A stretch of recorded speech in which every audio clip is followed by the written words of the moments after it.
Okay guys, let's get started.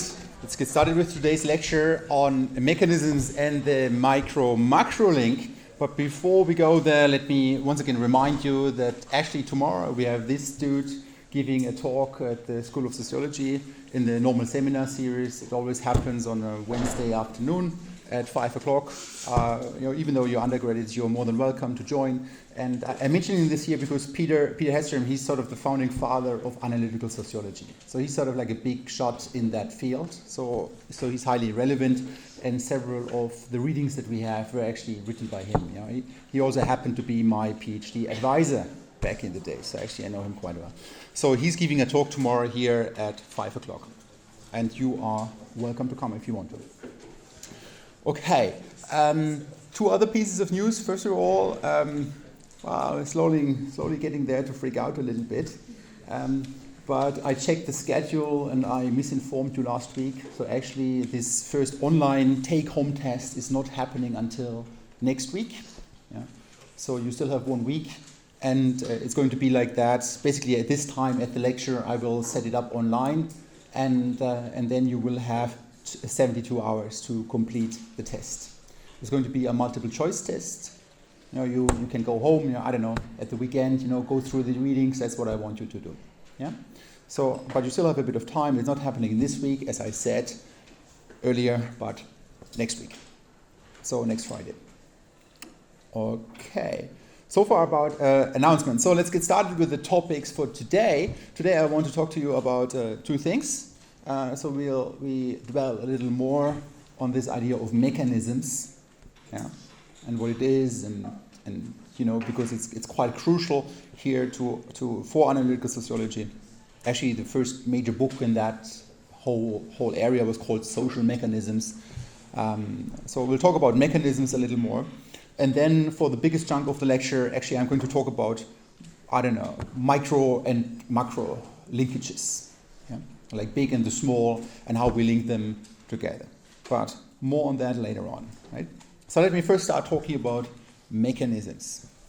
Now remember how we make explanations, and they are, I'm mentioning these kind of things because you might not be aware of this. Yeah, you just think, okay, this is sort of how we do things, but actually there's been a whole lot of debate about how we know stuff, right? And actually even today we academics, me and colleagues and lots of other people, we discuss and we debate about how do we know stuff, how do we do things, and so on, right? And you just come along and think, okay, this is how it is. But I think it's important for you to understand that people had different ideas about how we make explanations. And this is where, at least in my opinion, this whole analytical sociology idea is coming from. It starts from how we make explanations. And then all these dynamics, all the networks, and all the, complexity and emergence and whatnot that follows from it. But it starts from how do we explain stuff. And people used to go along like this, they had sort of, we observe one thing and we observe another thing, yeah, and then they say, yay, we found it. And so without actually knowing what is the connecting piece here. And often that, in the literature, it's sometimes known as covering law explanations, or also as the Deductive-nomological model, or the Hempel-Oppenheim schema for an explanation. It's relatively straightforward. You look at it, okay, well, you have something that you want to explain on the one side, yeah, and you have something that you use to explain it. The one we call explanandum, and the other one we call explanans. And then you think, okay, well, that's pretty straightforward in a way. But what I'd like to show you here, and this is sort of where I'm dwelling on now, picking up on stuff that we had before, the mechanism is sort of this thing in between. Yeah? Like how do we get from the one to the other? Yeah? Not just if there is fire, then there is smoke. And this is sort of what some people do, and some people, and nowadays more and more people from the hard sciences, like physicists, for example, they go along and they do sociology. And I think it's great. I worked with physicists in the past. But often this is sort of, they have a very different idea how you make an explanation. There it's often this idea, okay, I found this regularity. Maybe it can be even a good prediction, right? But they have no fucking clue what is actually driving the thing. How do we get from the one to the other? You can be perfect accurate, you can have perfect predictions, but you still have no fucking clue how you get from the one to the other. And the point that we are kind of making here is that this can be problematic. It's highly problematic. If you want to intervene, if you want to change something, right? Then you better have an idea about how you get from the one to the other. And so now, I don't know, here we just observe two things, the one and the other, and then this covering law idea would suggest that because of that, we figured it out. We know what is driving it. Yeah? And now I'm going to show you an example that you might have seen before, but I still like to use it for another reason in order to get to this mechanism idea about the mistakes that we can make by just thinking that the one thing goes up and then the other thing goes up. So all wisdom, as so many times, all wisdom comes from The Simpsons. So I have a little video from The Simpsons, and hopefully now the technical stuff is working out. Our first issue, sir, is our low productivity and record high worker accident rate. Any suggestions? A round of layoffs might wake up the We idiots. could put caffeine in the water cooler. Well, those are my ideas. You people don't think, you regurgitate. That's why I promoted someone who's in touch with the workers. You. I think you mean him, sir. You then. How would you improve the worker situation? Well, sir, for one thing, we had a problem every Tuesday when the cafeteria would serve fish. Fish sticks? What in blazes are you talking about? Well, sir, they cut the head off the fish and chop up the rest of the sticks and then put seasoned bread. I know what fish sticks are. Get to the point. Well, you only get this tiny little cup of tartar sauce to dip in them, and I always run out. Will you stop wasting our time, Simpson? Shut up, Smithers. Can't you see what he's saying? A happy worker is a busy worker. 3 cents worth of tartar sauce could save us thousands of man-hours in labor. I like the cut of your jib, Simpson. Let the fools have their tartar sauce. Enjoy your tartar sauce, boys. Enjoy. Give me your plate. Don't crowd. Plenty for everybody. Brilliant. Who could ever have imagined that Simpson's sweeping reforms would pay off so quickly? You know, sir, accidents decreased by exactly the number that Simpson himself is known or suspected to have caused last month, and our output level was just as high during Simpson's last vacation. My dear, tired old Smithers, do I detect a note of jealousy? Okay, so that's the scene from The Simpsons. What is the story here, and why am I bringing it up here again? Besides the fact that I don't know, I think we can't watch enough Simpsons anyway. But we see sort of the one thing and we see another thing. Yeah, we have like something that we want to explain, fewer accidents, and the thing that we use is more tartar sauce. Yeah, and using this covering law idea, this would be a perfectly reasonable explanation. Using this covering law idea. Yeah? And whenever there's more tartar sauce, the Homer is giving them more tartar sauce. There's fewer accidents. Yeah. If you would take Homer away from the kitchen again, there would be there would be more accidents again. So you could think, and that's sort of this deductive-nomological model or the covering law idea, the Hempel-Oppenheim schema, would have said that we explained this. Yeah. But obviously we don't. Yeah? So this is sort of like what we call a spurious relationship. There's a common factor here. Homer is in the kitchen. It means he's not running the security for the power plant anymore, which is probably a good idea. And that kind of leads to both, because he's in the kitchen, people getting more tartar sauce from him, but at the same time, because he's not running security anymore, it leads to fewer accidents. Yeah?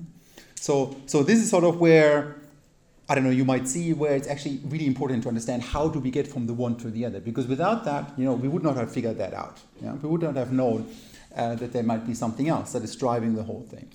And this is sort of where this idea of mechanisms come into play. And mechanisms is really thinking about the generative process. But how do we get from the one thing to the other thing? Yeah, and now let's extend this a little bit. So now instead of this deductive-nomological model where we have explaner and explanandum, now we have a mechanism in between. It's basically everything that happens in there to get from the one to the other. Okay. We talked about mechanisms already in the second lecture about what is analytical sociology. Here I have some definitions of mechanisms again, what it actually is.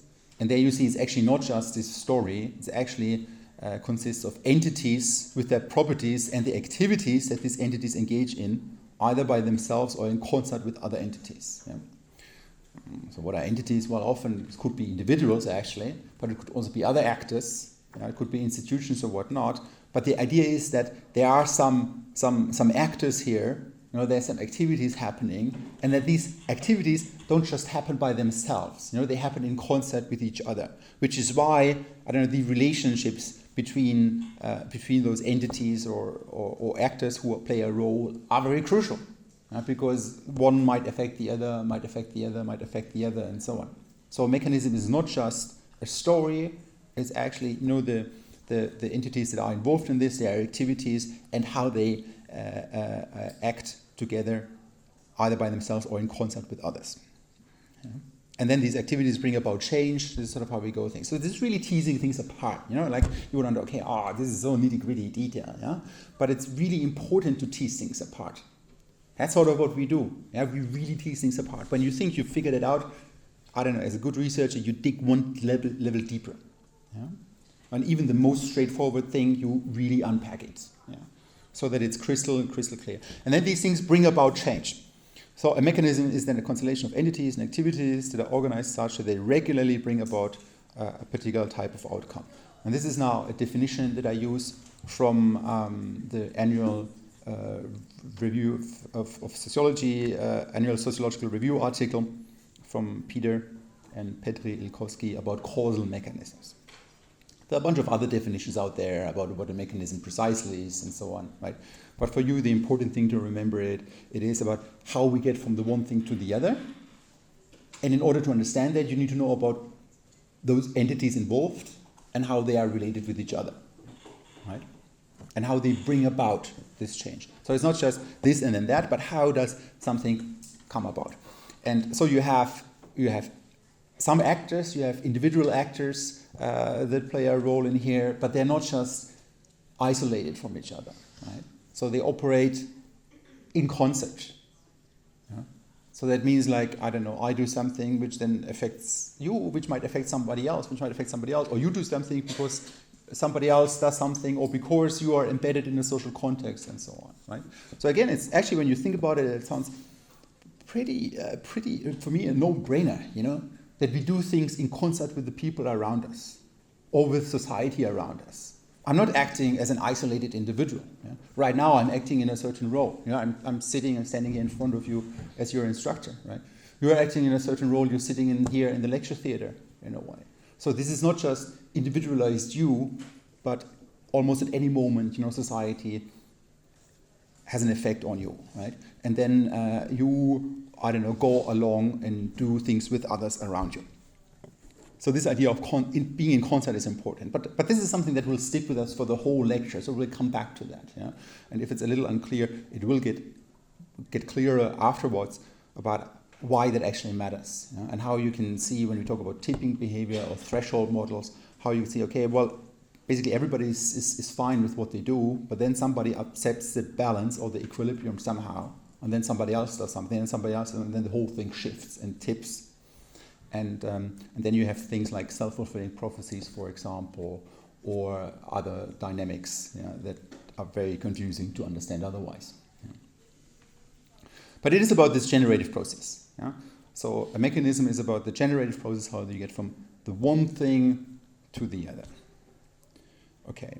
But there's also, in the reading that you had for today, in the introductory chapter, I think there's more about mechanism. If you are more interested in that, there was actually a whole book, as I said, called Social Mechanisms, published by Cambridge University Press, which sort of kicked off this whole debate and interest of people in sociology in mechanisms. Yeah. Okay, so far about mechanisms. Let me move on and talk now about these micro-macro links. Yeah.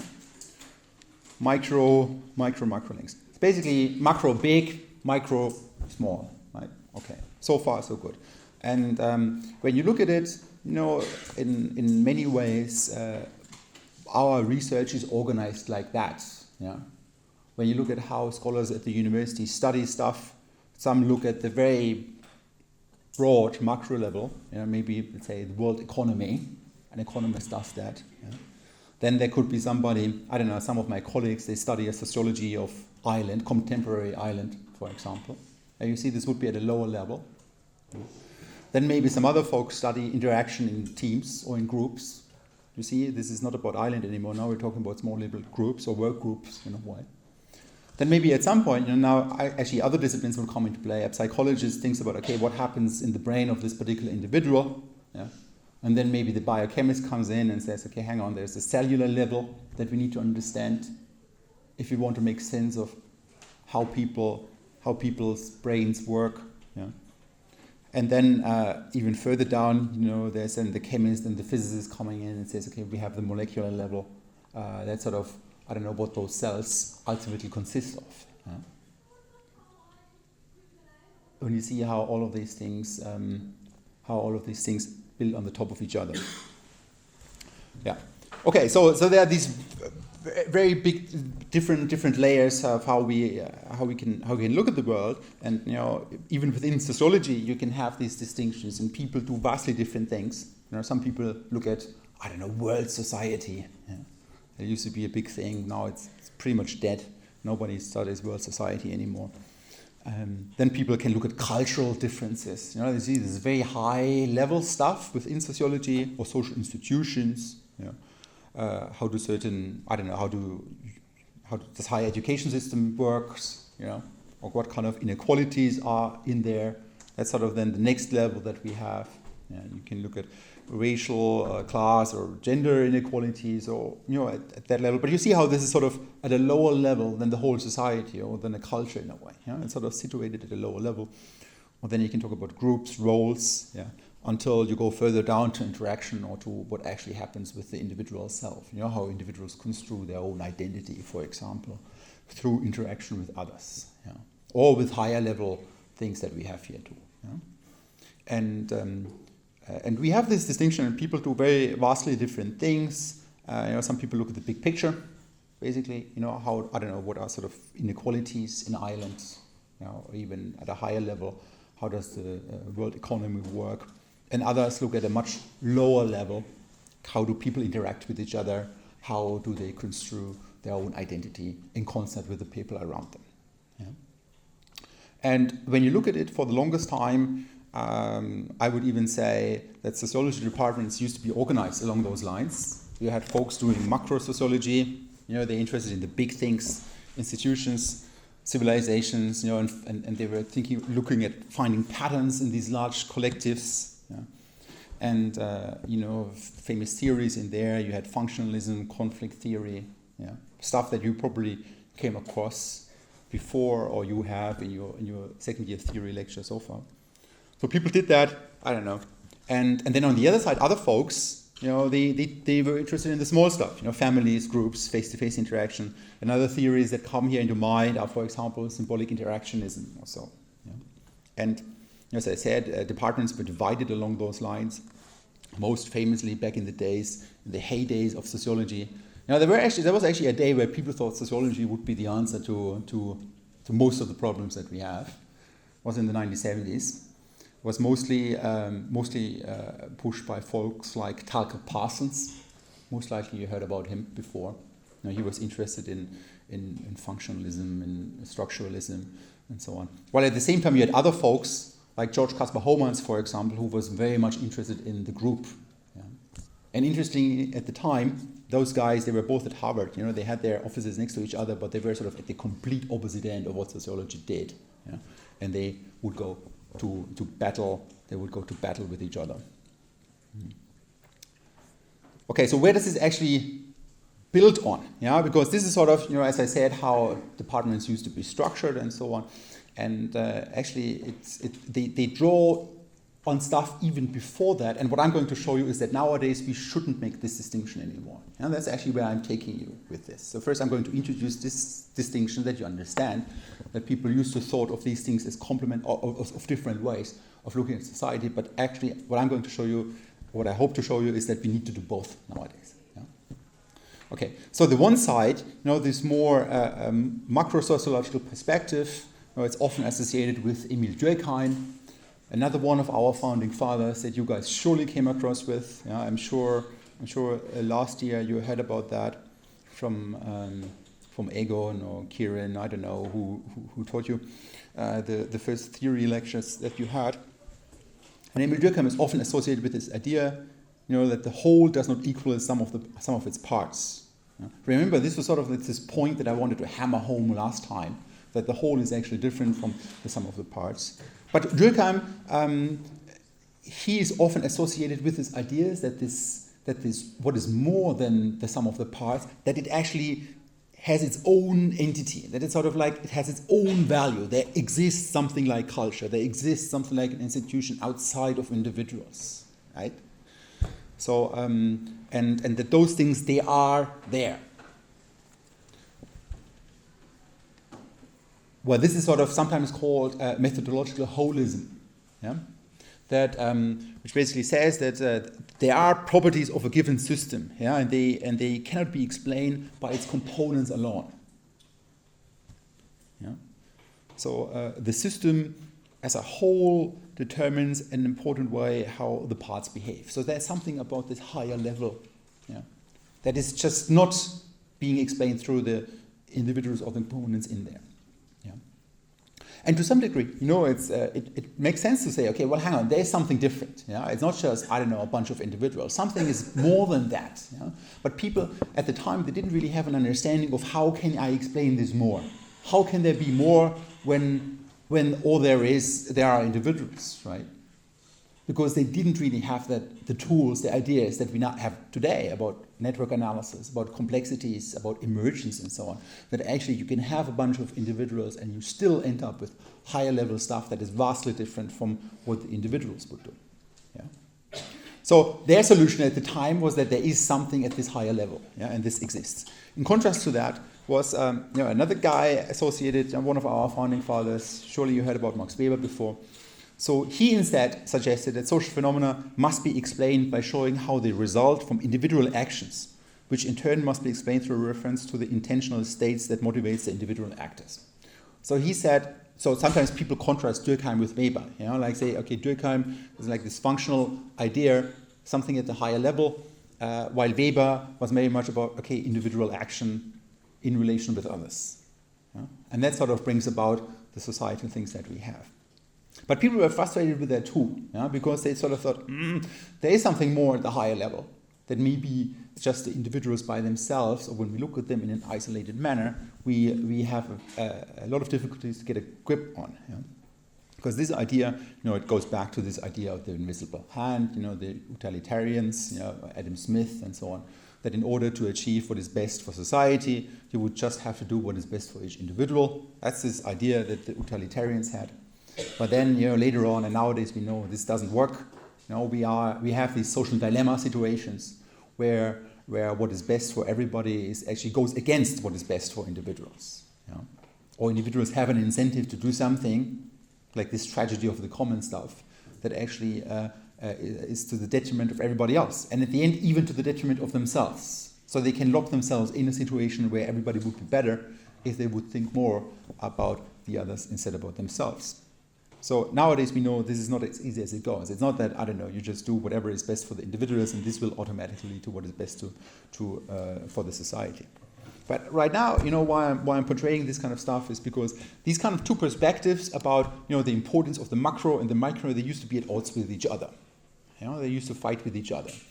And there was sort of this clinch, between, macro and micro, or structure and agency. There are sort of different terms that have been used to portray this dichotomy or this battle that people had. Or another distinction is, one is called the over-socialized and the other one the under-socialized man.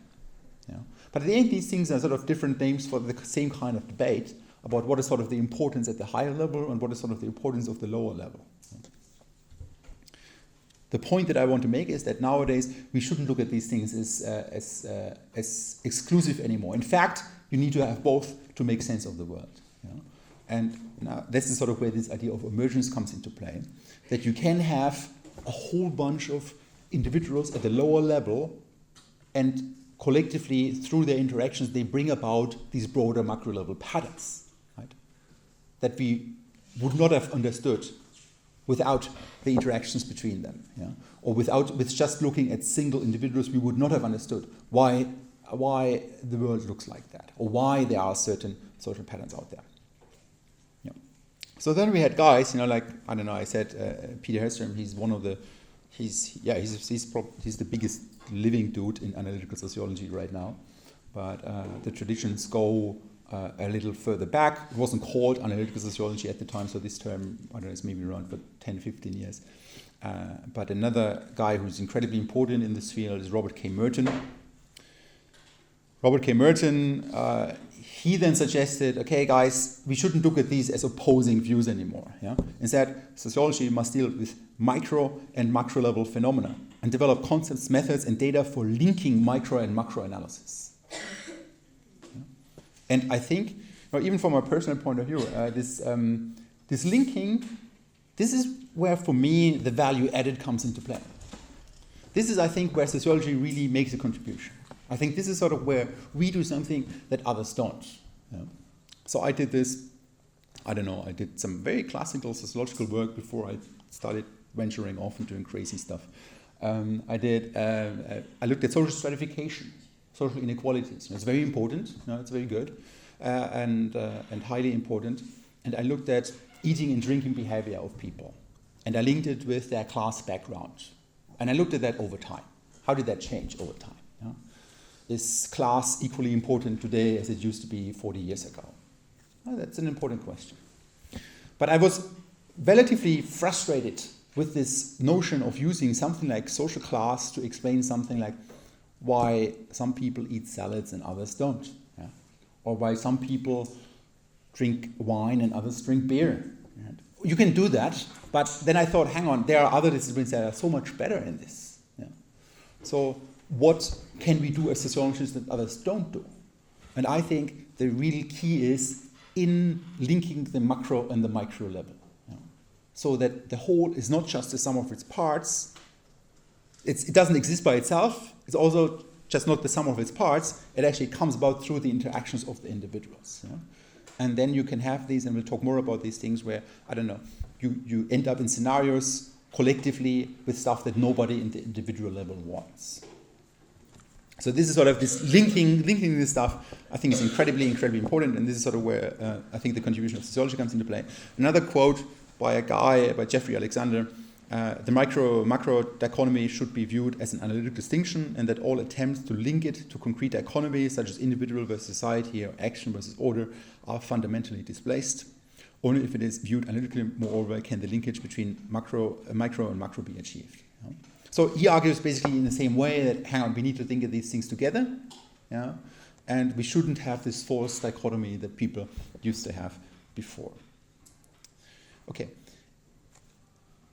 How do we call this? Actually, nowadays, linking these kind of things together, you can call this structural individualism. All this, well, there are different terms for it, but structural individualism, I think, is a useful one, and it builds on this notion of methodological individualism.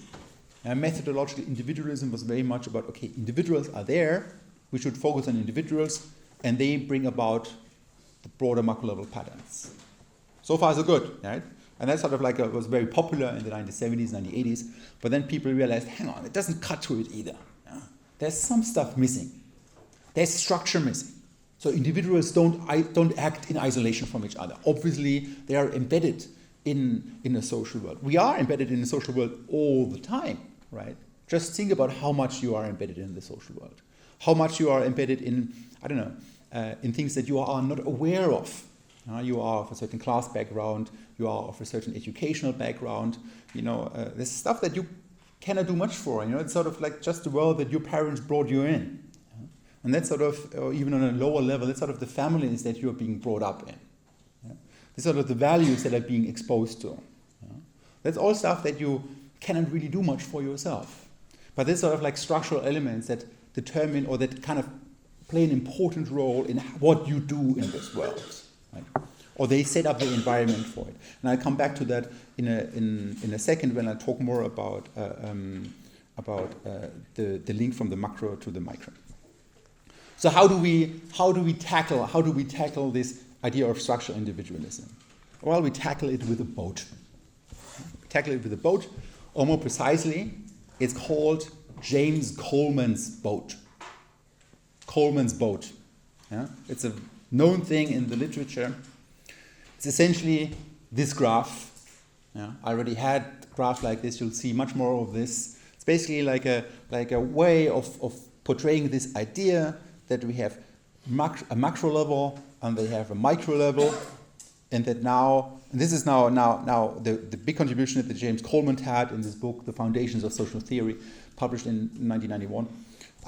He said, okay, hang on, guys, we should look at it in such a way, that in order to link macro-level phenomena, which is what sociologists ultimately are interested in, right?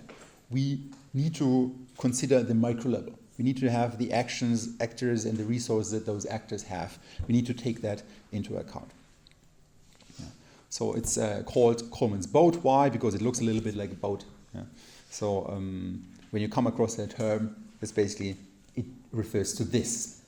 Yeah. It refers to this. You have macro level and you have a micro level. And now you see, I dashed the line at the top.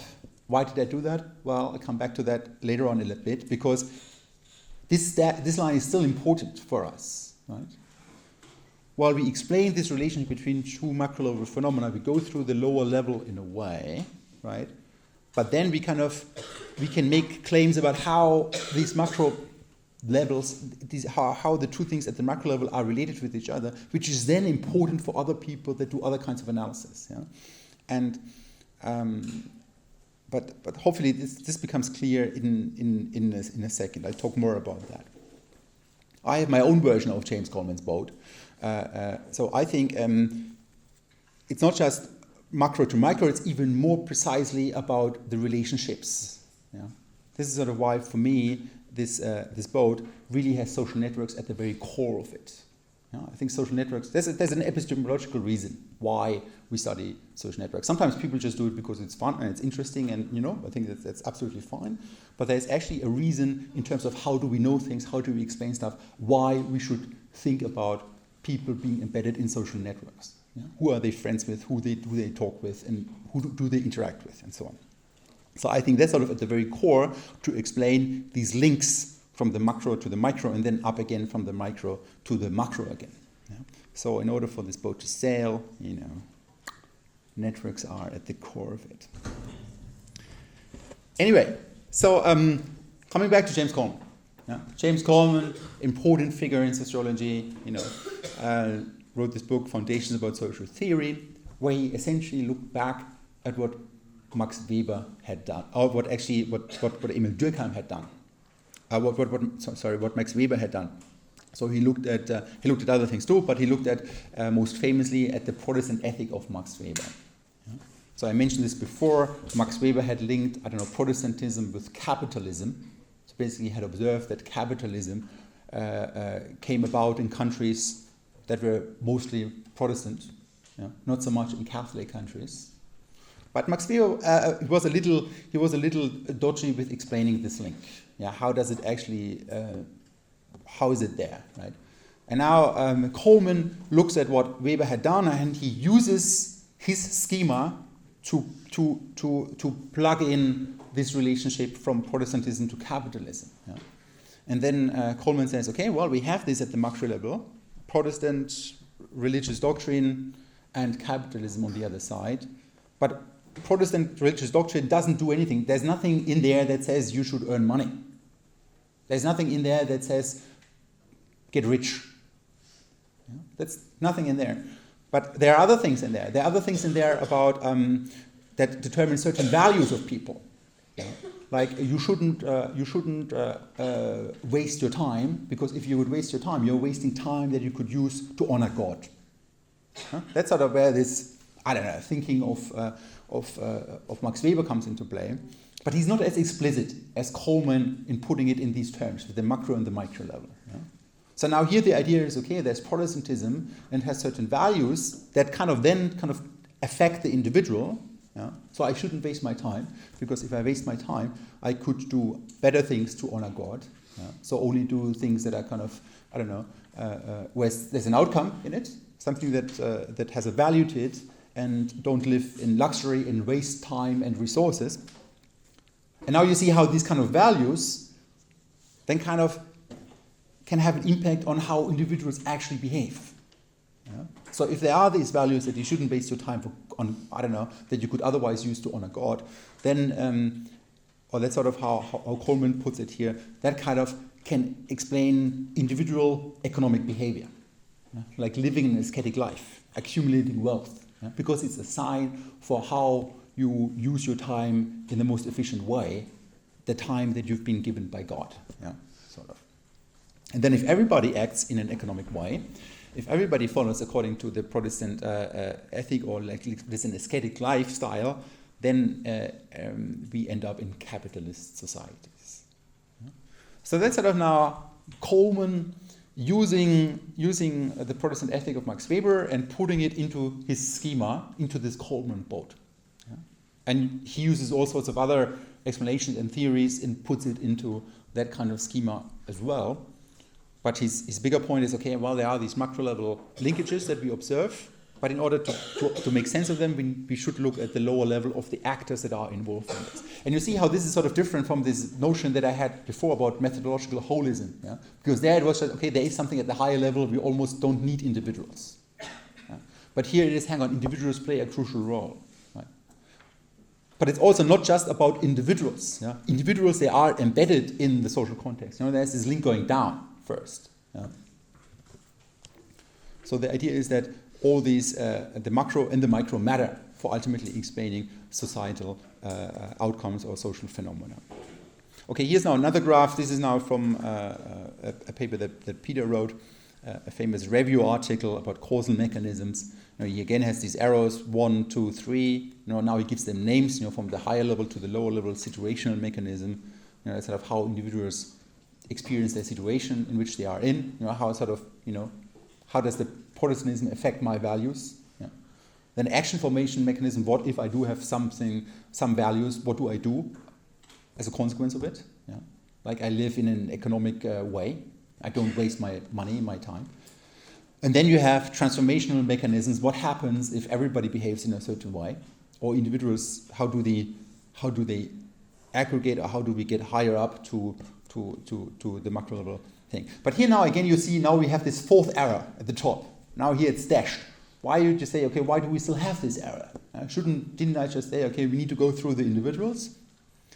Well, we have this error because we have, as sociologists, we operate over here, right? So we look at social facts, social institutions, and look at social outcomes. And then we can say, okay, we go through conditions for individual actions. This would be like the values that I then have, the situation that I experience, and then I behave in a certain way. And then individual actions, when lots of people behave in a certain way, this leads to social outcomes. But what is the micro level for me is actually the macro level for somebody else. Because now I say, okay, well, when people have certain values, then they behave in an economic way. But then a psychologist comes along and says, Thomas, this is like far too macro. How does it happen? How do individuals behave in a certain way? How is their will being formed, or how do they exercise things even when they have certain values? And then this guy might say, well, you need to look at the conditions for cognitive action, and then maybe, I don't know, at the neurocognitive level about what's going on in the brain. Yeah? And that explains how individual behaves. But then another dude might come along and say, dear psychologists and dear sociologists, this is all far too macro, right?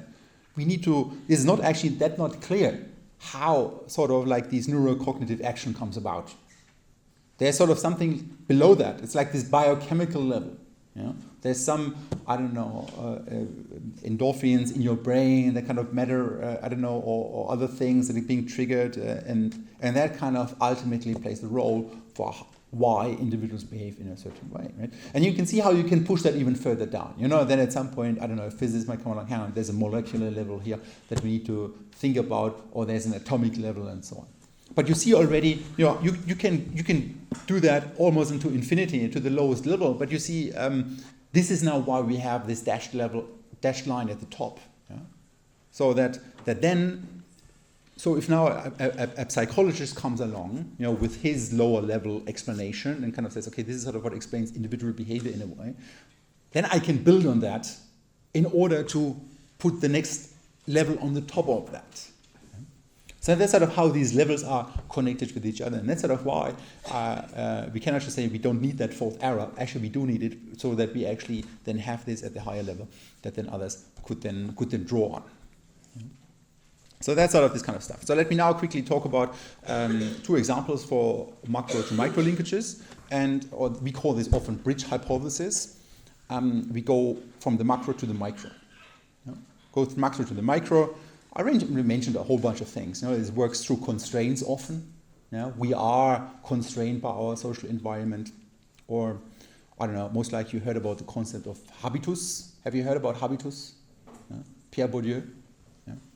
So this one dude who I highly respected, he explained the habitus to me once and said, Thomas, the habitus is the unchosen principle in all your choices.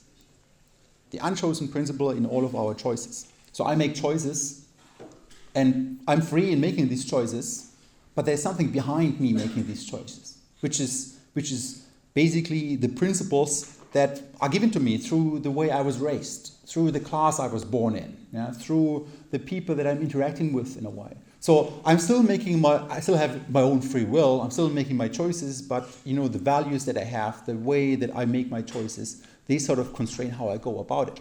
And then I give different values to different kinds of things. Right? So constraints matter. You see how the macro plays an important role for the situation in which I'm in. Right? It also goes through opportunities, or we call this sometimes the opportunity structure. And there could be different access to opportunities among those spheres located in the social structure. There's some example, I don't have the time to go into detail about this, but that's a sort of like a landmark study in sociology by Samuel Stauffer. It's old work, it's really old stuff, but if you're interested in the history of sociology, this was a landmark study where basically researchers were embedded in the U.S. Army during the Second World War, and they did surveys. Like a huge study. Over 500,000 soldiers participated in this study, and it was about mostly about racial inequalities in the army or prejudices and so on. But there were other components to it too, and for us, importantly, was this following finding, which is what this study is now most famous for in the sociological literature. So they found that soldiers who had a low opportunity for promotion, they had a more favorable opinion towards these opportunities than soldiers with high promotion opportunities. That's a little odd. So when people have a higher opportunity to move ahead, to move up, they were less happy with their job, basically, than people who had fewer opportunities to move up. Why was that? Well, actually, it was very straightforward. Here was like the solution was that belonging to a group with a high promotion rate created these excessive hopes and increased the risk that they might be dashed. So if everybody around you, if you have chances to be successful in life and everybody around you is successful and you're not, that really sucks. While if nobody around you is successful, well, that's just how life is. So it's about this idea of how opportunity structures, again, can then factor in now the individual sentiment. You see now you have something at the higher level, the macro level, which is promotion rate, which is a macro property, and it affects the individual sentiment. But that's just one example. I have another study where I'm looking at right now, which is like this crazy piece of work where I look at individuals' embedment in social network, and my finding is that people tend to be less attractive, less intelligent, and less fit than their friends. So your friends are better looking than you. Actually, I have a study that shows this. And I love to talk about that when I go to conferences, like talk to those important dudes and then, sorry guys, your friends are better looking than you.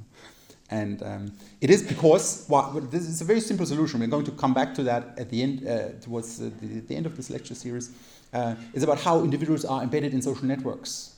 We know that kind of people with certain characteristics, and these are successful people, these are good-looking people, they tend to have more friends. So then they show up in more friendship relationships. Right? So they are seen more often by others. It's a bit like this idea, you go on Facebook and in your friends' lives there's so much more happening than in your life. But you have a very selective perception of this, because you only see those news feeds of those guys where something actually happens. So that's sort of this idea, but again, sort of how individuals are embedded in this and how their embedment in the social context dramatically changes how they experience their world, which ultimately affects how they see themselves within that world. But that's an ongoing research project of mine about how this actually affects and what individuals at the end of the day do. Let me quickly talk about the other bridge hypothesis that we have. So when we go up again from the micro to the macro. And in order for this to make sense, let's have a look at this graph. Maybe somebody notices this. This is a map of New York. 2000. And the color code now represents basically different ethnic groups living in certain neighborhoods. Yeah? And what you see from this graph, the more pronounced the color is, the higher the proportion of either Hispanics, whites, or blacks or Asians in these certain neighborhoods is. And when you look at this, you would say, God, it's a bunch of racists in New York. It's incredibly segregated. It's incredibly segregated. It's not like mixed up, but you totally have like black neighborhoods, you totally have white neighborhoods, you totally have the Hispanic neighborhoods. Yeah? And you would think it's a bunch of racists. Yeah? Okay, so this is sort of now the macro level pattern that I can kind of show you. But now actually I'm going to demonstrate you how you can actually come about with that, even when individuals don't want to live in a segregated world. So even when individuals want to live in an integrated world, they move somewhere else, which then changed the situation for other people, both where they lived before and at the neighborhood where they moved. Yeah? Which then might trigger other individuals that were sort of happy with, with a certain degree of people around them, much more than the majority, yeah? But they just wanted to have some people around them that are sort of similar to them. And then now they start to move. Yeah? And then that changes the situation again at two places where those other people lived and where they moved. Yeah? And then you have these dynamics happening. And that's basically what you see here. This is sort of like, this is now what we call an agent-based simulation. Basically, this is an artificial world. And now you have blue and red agents, like individuals, so to speak. And they occupy certain positions. And the black spots, these are empty spots. Yeah, think of this as an artificial city, more or less. Yeah? And I randomly put them on this city. And then there's a simple rule now that like a red dot moves somewhere else when there are more than 70% or actually 75% individuals who are of a different color around him. So this guy would be happy with up to 70% of others around him, right? But as soon as it's even more than that, then this person becomes unhappy. And when I play this, let me play this. Actually, this is called Schelling segregation model. Very, very quickly, this whole thing segregates. And now you see, if I now would count, now almost everybody lives in completely segregated neighborhoods. There are a few edges, a few corners in a way, right? But even though people were content with, they only wanted to have a few people around them who are similar to them. But we still end up in a highly segregated world. Right? And this is sort of where this linkage from the micro to the macro comes into play, that it's not just the aggregation of individual behaviors, but they change the social environment for others around them and so on. So when you put it again in this, you can say strong segregation can occur even when individuals have a preference to live in an integrated world. And I think this is sort of fascinating stuff. I think this is where we, as a sociologist, we really make a contribution. Yeah? I can really say, guys, it's not a bunch of racists. Of course, there might be some, but there actually are other things in there that are sort of, and it's not just that they exist with a higher level either, or with individuals, but it's through the interactions of the individuals and the social dynamics that follow from it, that can explain it. So here, the behaviors of some individuals change the world of others, which might then trigger other individuals to behave in a certain way, and so on and so on. Yeah? So now we have like individual preferences to not be surrounded by others, and that kind of ultimately, or actually to not be at a much lower level, individual preference for integration, which can lead to racial segregation at the macro pattern. Yeah? So that's basically it. I have some more about age-based modeling, but let me not go further. Maybe one word here, because now we have this schema here. You could say, hang on a moment, isn't it that individuals behave in a certain way and they change the world for others? And that's sort of, again, what affects what individuals see in that world, and then they behave, and then so on. And that's precisely what happens. And that's sort of why often we call this Coleman's fleet as like a sequence of these schemas that matter. Some more stuff. Let me click to that more boards. So reading for Friday, The Wisdom of the Crowds, through Ricky. See you on Friday, guys.